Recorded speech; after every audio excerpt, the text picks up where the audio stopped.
Desperate to improve Adanma's grades, her parents started looking for means to assist her improve. They thought of her staying back in school for private extramural lessons, but found out that the school frowns at any student that stays more than 1 hour after dismissal. Her parents resolved to getting a private tutor to teach her at home. They discussed with Mr. Peter, who later accepted to take her privately thrice a week.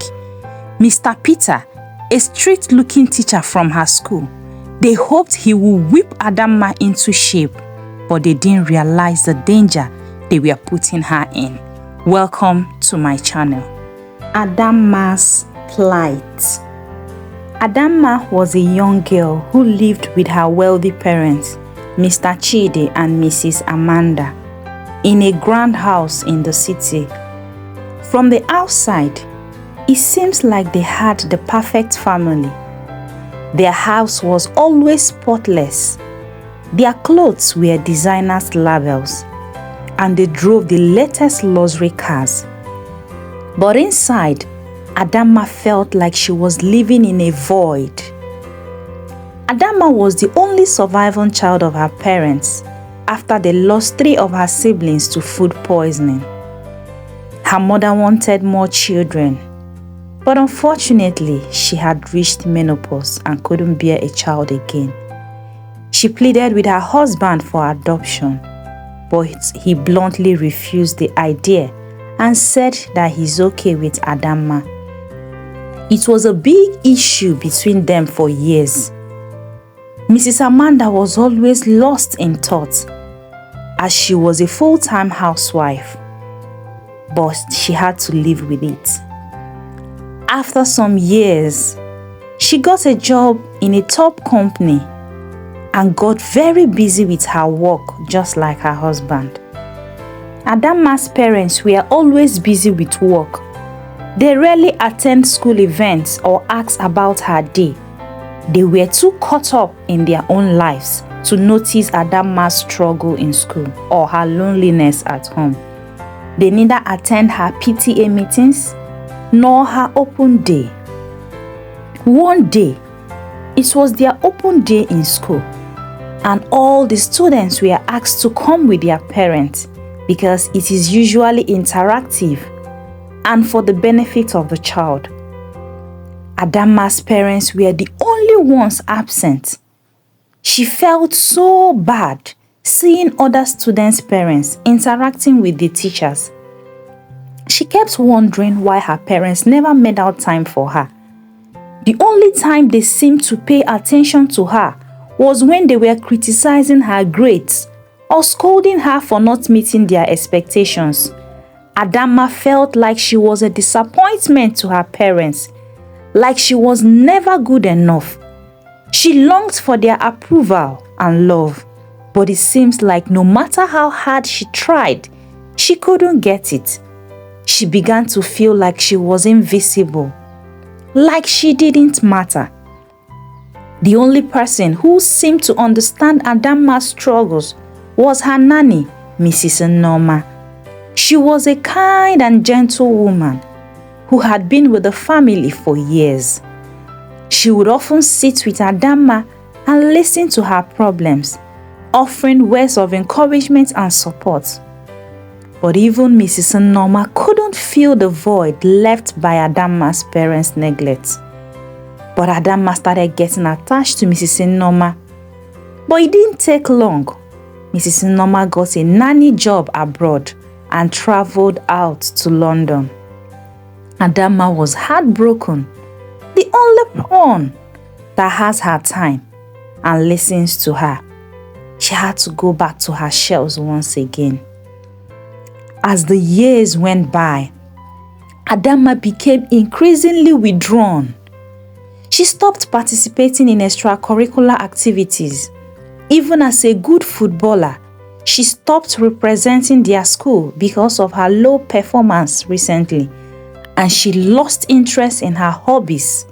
She felt like she was just going through the motions of life without any purpose or direction. Her parents didn't seem to notice, or maybe they just didn't care. They were just so busy with their jobs and pursuit for wealth. Adanma felt like she was alone in the world, like no one understood her or cared about her well-being. Adanma's struggles in school were a constant source of stress and anxiety for her. She found it hard to focus in class, and her grades suffered as a result. Her parents were always on her case about her grades, demanding that she do better, but they never took the time to understand why she was struggling. Adanma's classmates didn't make things any easier. They would tease her and call her names like Olodo, saying she was daft and lazy. One Tuesday morning, she didn't submit her mathematics assignment. Mr. Noah, the mathematics teacher, asked her classmate Sandra to call her. Sandra entered the class and shouted, "Olodo! Mr. Noah wants to see you in the staff room." The entire class burst into laughter. Adanma knew she was the one being referred to. Tears streaming down her face, she slowly left the class to answer Mr. Noah. Adanma tried to ignore them, but it was so hard. She keeps hearing those words from her classmates like Olodo, moron, daft, coconut head. She will always withdraw herself from others. She felt like she was all alone, like no one understood her or cared about her struggles. Her teachers didn't seem to understand her either. They would scold her for not paying attention nor doing her homework well, but they never asked her what was wrong. Adanma felt like she was just a number to them, not a person. She began to feel like she was a failure, like she was never going to be good enough.